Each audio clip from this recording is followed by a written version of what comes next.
চুরি, ছিনতাই আর নারী নির্যাতনের প্রতিবাদে রাজধানীর বিভিন্ন স্থানে বিক্ষোভ করেছেন শিক্ষার্থীরা। নিরাপত্তা নিশ্চিত করতে না পারলে স্বরাষ্ট্র উপদেষ্টার পদত্যাগও দাবি করেন তারা। তবে স্বরাষ্ট্র উপদেষ্টার মত ভিন্ন। তিনি বলছেন এইসব বিচ্ছিন্ন ঘটনা আর জড়িতদের আইনের আওতায় আনার আশ্বাসও দেন Jahangir Alam Chowdhury. Vision hot and cool AC 4-ওয়ে সলিনয়েড ভালভ টেকনোলজিতে হিটিং ও কুলিং দুই মোডেই কাজ করে সমানভাবে। Vision hot and cool AC. দেশের বিভিন্ন স্থানে অব্যাহত ধর্ষণ, নারী নির্যাতনের প্রতিবাদ এবং সাধারণ মানুষের নিরাপত্তা নিশ্চিতের দাবিতে ইডেন কলেজের প্রধান ফটকে বিক্ষোভ সমাবেশ করেন শিক্ষার্থীরা। এ সময় তারা বলেন, রাতে তো নয়ই, দিনেও এখন কেউ নিরাপদ নয়। বর্তমান পরিস্থিতি নিয়ে ক্ষোভ জানান শিক্ষার্থীরা। স্বরাষ্ট্রমন্ত্রীকে বলতে চাই যে আপনি যদি নিরাপত্তা নিশ্চিত করতে না পারেন, আপনি পদত্যাগ করেন। মানে আপনারা তো আমাদের নিরাপত্তা দেওয়ার জন্যই বসে আছেন, আপনারা তো ওই চেয়ারটা দখল করে এই জন্যই আছেন। তাহলে কাজের বেলায় তো 0% দেখতেছি।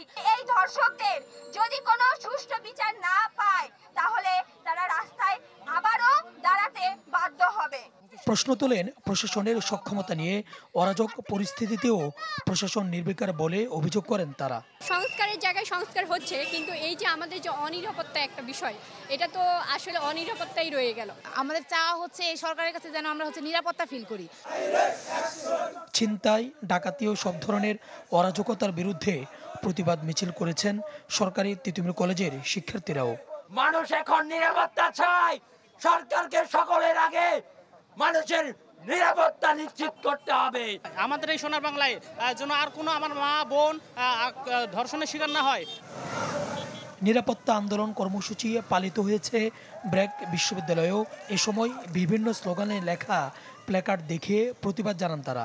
নিরাপত্তা না দিতে পারলে দায়িত্বশীলদের সরে যাওয়ার আহ্বান জানান বিক্ষুব্ধ শিক্ষার্থীরা।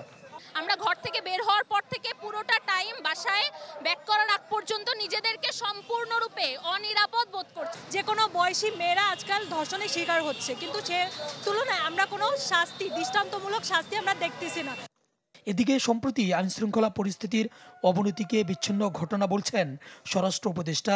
রাজশাহীর সারদার 40তম বিসিএসের শিক্ষানবিশ সহকারী পুলিশ সুপারদের প্রশিক্ষণ সমাপনী কুচকাওয়াজ শেষে তিনি বলেন, দায়ীদের আনা হবে শাস্তির আওতায়। এই যে যেটা বললেন যে অবনতি, এরকম দুই একটা ঘটনা কিন্তু সব সময় ঘটতেছে এবং আগেও ঘটছে। ভবিষ্যতে যেন না ঘটে এই জন্য আমরা চেষ্টা করে যাচ্ছি। এই ব্যাচে প্রশিক্ষণার্থী ছিলেন 66 জন। সমাপনী কুচকাওয়াজে অংশ নেন 57 শিক্ষানবিশ সহকারী পুলিশ সুপার। সুলতান মাহমুদ আরিফ, চ্যানেল 24, ঢাকা।